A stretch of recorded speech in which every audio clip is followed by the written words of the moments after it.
Assalamualaikum warahmatullahi wabarakatuh.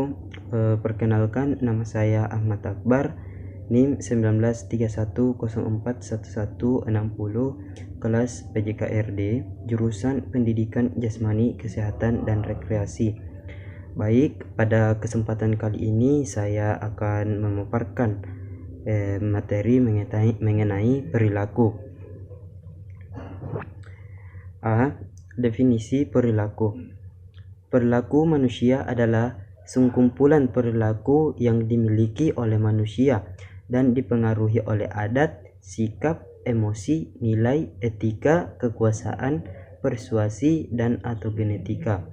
Sedangkan perilaku itu sendiri adalah tindakan atau aktivitas dari manusia itu sendiri yang mempunyai bentangan yang sangat luas, antara lain berjalan, berbicara, menangis, tertawa, bekerja, kuliah, menulis, membaca, dan sebagainya. Dari uraian ini dapat disimpulkan bahwa yang dimaksud perilaku manusia adalah semua kegiatan atau aktivitas manusia, baik yang diamati langsung maupun yang tidak dapat diamati oleh pihak luar. Pendapat lain, yakni menurut Skinner, seperti yang dikutip oleh Noto Atmojo 2003, merumuskan bahwa perilaku merupakan respon atau reaksi seseorang terhadap stimulus atau rangsangan dari luar. Oleh karena itu, perilaku ini sering terjadi melalui proses adanya stimulus terhadap organisme, dan kemudian organisme tersebut merespon. Teori Skinner ini disebut sebagai teori SOR atau stimulus organisme respon. Dari beberapa pendapat di atas dapat disimpulkan bahwa perilaku adalah semua hal yang dilakukan oleh manusia. B. Jenis-jenis perilaku. Jenis-jenis perilaku individu menurut Okviana 2015. Yang pertama, perilaku sadar, perilaku yang melalui kerja otak dan pusat susunan saraf. Yang kedua, perilaku tak sadar, perilaku yang spontan atau instinktif. Yang ketiga, perilaku tampak dan perilaku tidak tampak. Yang keempat, perilaku sederhana dan kompleks. Yang kelima, perilaku kognitif, afektif, konatif, dan psikomotor. C. Bentuk-bentuk perilaku. Bentuk-bentuk perilaku menurut Noto Atmojo 2011 dilihat dari bentuk respon terhadap stimulus, maka perilaku dapat dibedakan menjadi dua. Yang pertama, bentuk pasif atau perilaku tertutup. Respon seseorang terhadap stimulus dalam bentuk terselubung atau tertutup. Respon atau reaksi terhadap stimulus ini masih terbatas pada perhatian, persepsi, pengetahuan, atau kesadaran, dan sikap yang terjadi pada seseorang yang menerima stimulus tersebut dan belum dapat diamati secara jelas oleh orang lain. Yang kedua, perilaku terbuka atau overt behavior, yaitu respon terhadap stimulus tersebut sudah jelas dalam bentuk tindakan. D. Faktor-faktor yang mempengaruhi perilaku. Menurut teori Lawrence Green dan kawan-kawan dalam Noto Atmojo 2007 menyatakan bahwa perilaku manusia dipengaruhi oleh dua faktor pokok, yaitu faktor perilaku dan faktor di luar perilaku.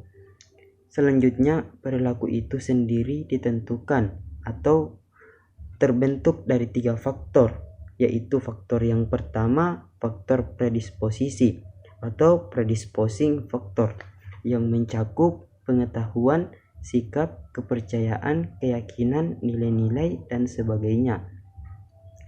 Faktor yang kedua yaitu faktor pemungkin atau enabling factor, yang mencakup lingkungan fisik, tersedia atau tidak tersedianya fasilitas-fasilitas atau sarana-sarana keselamatan kerja, misalnya ketersediaannya alat pendukung, pelatihan, dan sebagainya. Yang ketiga, faktor penguat atau reinforcement factor. Faktor-faktor ini meliputi undang-undang, peraturan-peraturan, pengawasan, dan sebagainya. Alasan manusia berperilaku berbeda.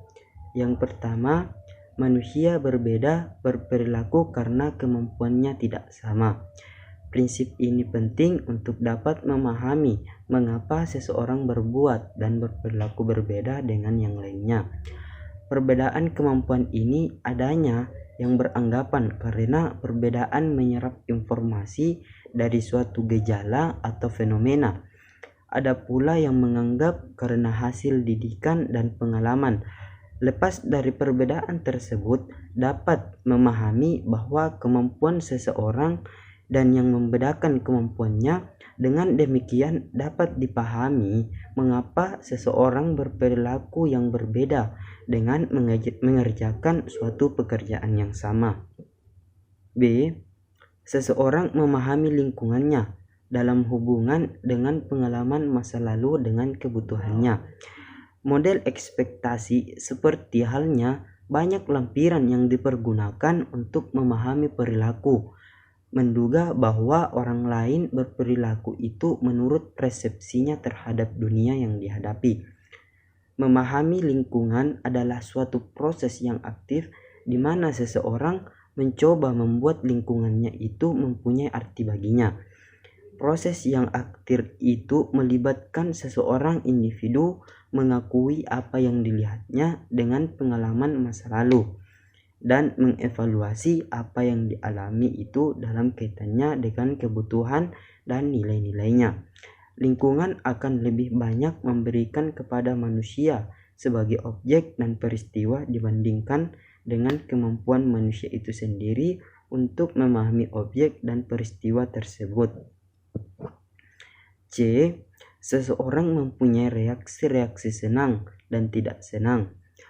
Orang jarang bertindak netral dengan sesuatu hal yang diketahui dan dialami.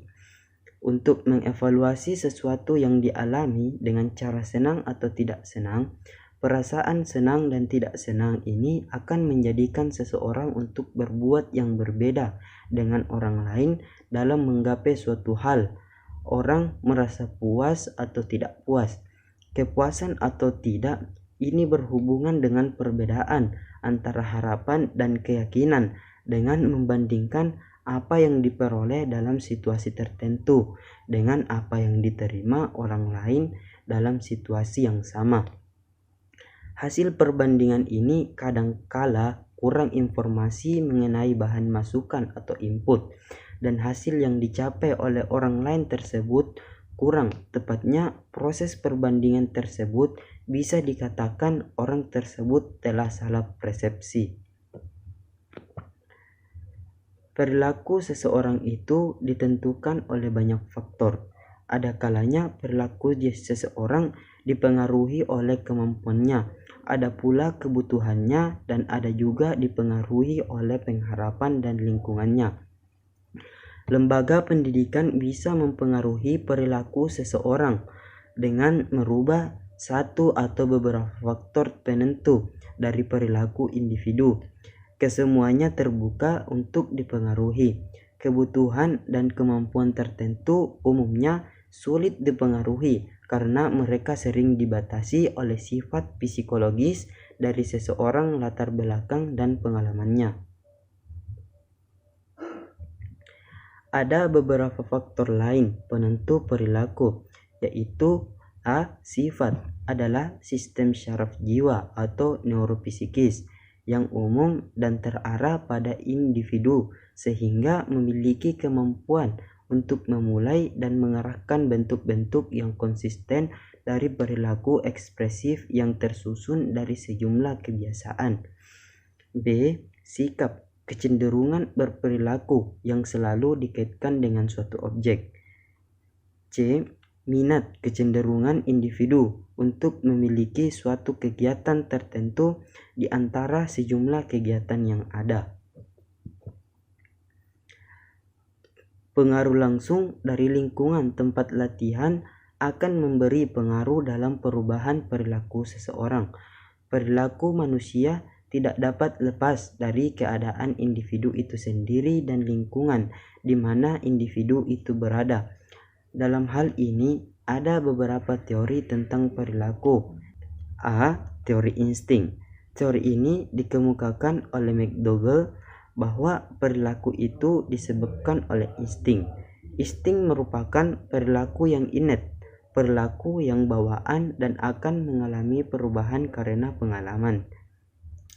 B. Teori dorongan atau drive theory. Teori ini berpandangan bahwa organisme itu mempunyai dorongan atau drive tertentu dan ada kaitannya dengan kebutuhan organisme yang mendorong berperilaku. C. Teori insentif atau insentif teori. Teori ini berpendapat bahwa perilaku organisme itu disebabkan karena adanya intensif yang mendorong organisme berbuat atau berperilaku. D. Teori atribusi. Teori ini ingin menjelaskan tentang sebab-sebab terjadinya perilaku disebabkan oleh faktor internal, faktor eksternal, atau kedua faktor tersebut. E. Teori kognitif. Teori ini berpandangan bahwa seseorang harus memilih perilaku mana yang mesti dilakukan. Dengan kemampuan berpikir, seseorang akan dapat melihat apa yang telah terjadi sebagai bahan pertimbangan dalam berperilaku. Di samping itu, dalam bab ini juga ditunjukkan contoh cara mengelola perilaku atlet dengan menggunakan disiplin positif, tidak hanya untuk memperbaiki perilaku, tetapi juga untuk membantu atlet belajar keterampilan hidup yang penting. Melalui disiplin positif, atlet akan bermain lebih baik karena akan memiliki perilaku yang lebih produktif, lebih termotivasi, dan menikmati berolahraga di bawah kepemimpinan pelatih. Pelatih akan menemukan kepuasan kerja jauh lebih besar dalam proses pembinaan selama bertahun-tahun.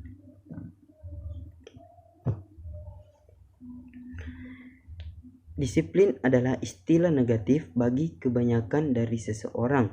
Namun, akar kata disiplin adalah alat yang menciptakan bayangan yang lebih positif. Seseorang atlet adalah seseorang yang mengikuti ajaran pelatih. Sebagai pelatih adalah mentor dan atlet adalah murid. Disiplin dimulai dengan instruksi, tidak hanya untuk mengembangkan keterampilan olahraga, tetapi juga untuk mengembangkan keterampilan hidup.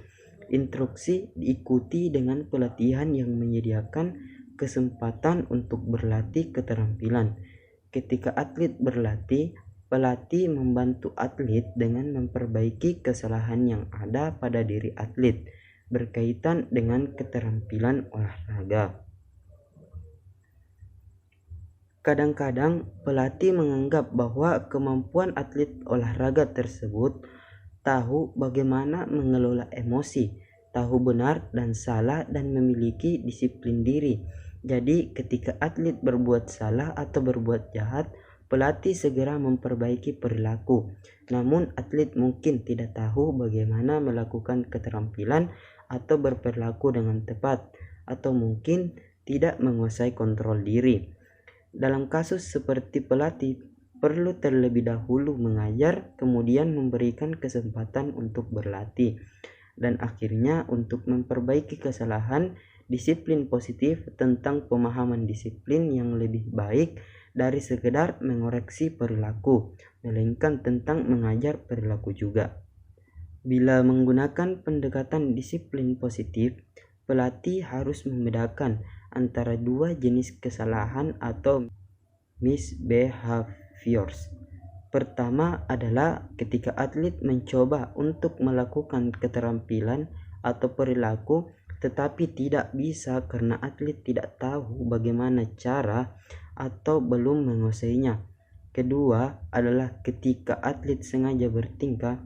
Atlet telah diperintahkan dan memiliki keterampilan atau perilaku untuk merespon dengan tepat, tetapi dengan sengaja memilih untuk tidak, maka pelatih perlu mengambil tindakan cepat untuk memperbaiki perilakunya.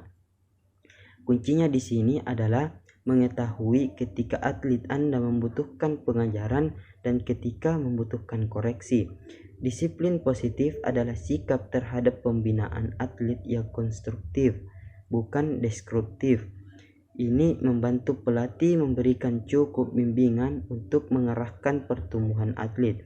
Sebagai pelatih bertanggung jawab untuk memberikan arahan dan menetapkan batas pada pemain disiplin diri dan untuk meningkatkan setiap pemain harga diri. F. Beberapa contoh perilaku atlet. Yang pertama, sebelum hari pertandingan atau perlombaan. Yang kedua, pada hari pertandingan atau perlombaan. Yang ketiga, saat bertanding atau berlomba. Dan yang keempat, setelah hari pertandingan atau perlombaan. Yang pertama, sebelum hari pertandingan atau perlombaan. A. Kumpulkan data mengenai kekuatan dan kelemahan lawan. Jika memungkinkan, putarlah rekaman pertandingannya maupun lawan tandingnya. Kemudian susunlah strategi untuk menghadapinya. Untuk pemain beregu, diskusikan strategi tersebut dengan pasangannya. B. Pantau kemajuan atlet, baik fisik maupun mentalnya dengan memperhatikan bagaimana tingkat konsentrasinya, bagaimana irama, timing, power, dan kelancaran menjalankan keterampilannya, serta sikapnya terhadap latihan secara umum. C. Pantau tingkat kecemasan atlet dengan melihat ekspresi wajah. Apakah cerah atau murung? Apakah sinar matanya lebih atau segar dan awas? Juga perhatikan suasana hatinya, kualitas tidur dan makannya. Apakah mengalami faktor-faktor psikomatis seperti sakit perut, nyeri otot, sesak nafas, demam, batuk, keingat dingin, dan sebagainya. D. Pada saat tidak latihan, pastikan bahwa atlet tidak hidup dan berpikir mengenai pertandingan atau perlombaannya 24 jam sehari. Berikan aktivitas yang menyenangkan bagi dirinya yang dapat memberikan suasana gembira sehingga dapat mengalihkan pikirannya sejenak dari pertandingan atau perlombaan. E. 1 hari menjelang pertandingan atau perlombaan biasanya cukup latihan ringan saja dan tidak perlu berada di lapangan terlalu lama. Pada malam hari sebelum bertanding, tidurlah pada saat yang tepat. Tidak perlu tidur terlalu cepat. Sebelum tidur, lakukan latihan reaksi dan visualisasi. Jika pertandingan atau perlombaan besok dilakukan pagi atau siang hari, siapkan alat-alat perlengkapan pertandingan atau perlombaan, termasuk baju ganti dan perlengkapan cadangan malam ini juga agar esok tidak terburu-buru. Pastikan semuanya dalam keadaan baik. Yang kedua, pada hari pertandingan atau perlombaan. A. Bangun tidur pada saat yang tepat. Malamnya harus tidur cukup dan tidak berlebihan. Kemudian lakukan aktivitas rutin kebiasaan sehari-hari seperti sembahyang atau sholat, berdoa, stretching, atau harapan. Perhatikan kapan harus makan dan apa yang harus dimakan. Latihan relaksasi dan visualisasi. Memeriksa kembali perlengkapan pertandingan atau perlombaan termasuk cadangannya. Mulailah hari ini dengan gembira, optimis, dan berpikir positif. B. Berangkatlah ke tempat pertandingan atau perlombaan pada saat yang tepat. Perhitungkan jarak ke tempat pertandingan atau perlombaan, bagaimana mencapainya, kemacetannya, dan sebagainya. Tidak perlu berangkat terlalu cepat, namun juga sampai terlambat, sehingga ada waktu untuk istirahat, penyesuaian, dan pemanasan. C. Di tempat pertandingan atau perlombaan, pelatih perlu mengenali atlet, mana yang berada di dekat teman-temannya dan mana yang lebih suka menyendiri. Pastikan di lapangan mana atlet yang akan bertanding atau berlomba. Jangan lupa melaporkan panitia untuk pertandingan atau perlombaan pertama. Pastikan atlet sudah hafal di mana letak ruang ganti, WC, ruang kesehatan, tes doping, dan sebagainya. D. Sambil melakukan pemanasan, atlet hendaknya meningkatkan level semangat dan tetap berpikir positif. Pelatih dapat meningkatkan strategi yang akan diterapkan secara sekilas. Lakukan stroke dengan penuh konsentrasi dan kemudian dapat dilanjutkan dengan visualisasi dan relaksasi. 3. Saat bertanding atau berlomba tiba, bukan waktunya lagi untuk memikirkan teknik memukul atau bagaimana harus melangkah atau bagaimana harus bergerak. Itu semua sudah dilatih dengan latihan dan sudah dihayati dalam visualisasi. Sekarang saatnya tinggal mengulang-ulang kejadian yang sudah divisualisasikan dan melakukan sesuai dengan situasi saat ini. Sekarang adalah saatnya melakukan konsentrasi penuh hanya pada jalannya pertandingan atau perlombaan. Di antaranya yaitu A. Membantu dan menyesuaikan tingkat kecemasan. Lakukan relaksasi. B. Pusatkan perhatian semata-mata hanya terhadap pertandingan atau perlombaan yang sedang dijalani. Kesalahan yang baru atau pernah terjadi dan yang mungkin terjadi jangan dihiraukan. C. Berpikir positif dan optimis. Jangan biarkan pikiran-pikiran negatif. D. Jangan terlalu banyak menganalisa. E. Menjalankan strategi yang telah disiapkan. Jangan diubah jika strategi itu berjalan baik. Lakukan evaluasi singkat. Jika strategi tidak jalan, lakukan penyesuaian dengan alternatif strategi yang sudah dipersiapkan. G. Hindari hal-hal negatif seperti menyalahkan diri sendiri secara berlebihan, berbicara terhadap diri sendiri berlebihan, berpikir negatif, meragukan kemampuan dan menyerah sebelum pertandingan atau perlombaan selesai. H. Jika bermain bagus, jangan bertanya mengapa dan mengganti apapun, biarkan berjalan demikian. Jangan mengendorkan pertandingan atau perlombaan jika sedang leading atau memimpin pertandingan atau perlombaan, dan tidak perlu kasihan jika lawan mendapat angka atau poin 0. 4. Setelah hari pertandingan atau perlombaan, mintalah atlet mencatat hal-hal positif maupun negatif yang dirasa berpengaruh terhadap penampilannya dalam pertandingan atau perlombaannya tadi, bukan hanya yang bersifat teknik, taktik, dan strategi, tetapi juga yang bersifat mental. Bahkan hal-hal kecil lainnya. Catat hasil tersebut dalam buku evaluasi atlet. A. Evaluasi penampilan dalam pertandingan atau perlombaan tadi. Apakah mencapai sasaran? B. Pusatkan perhatian terhadap aspek-aspek positif dari penampilan dalam pertandingan atau perlombaan. C. Lakukan relaksasi maupun rekreasi sesuai dengan kebutuhan yang diperlukan agar kembali bugar. Baik, mungkin sekianlah yang sempat saya paparkan atau sampaikan pada kesempatan kali ini.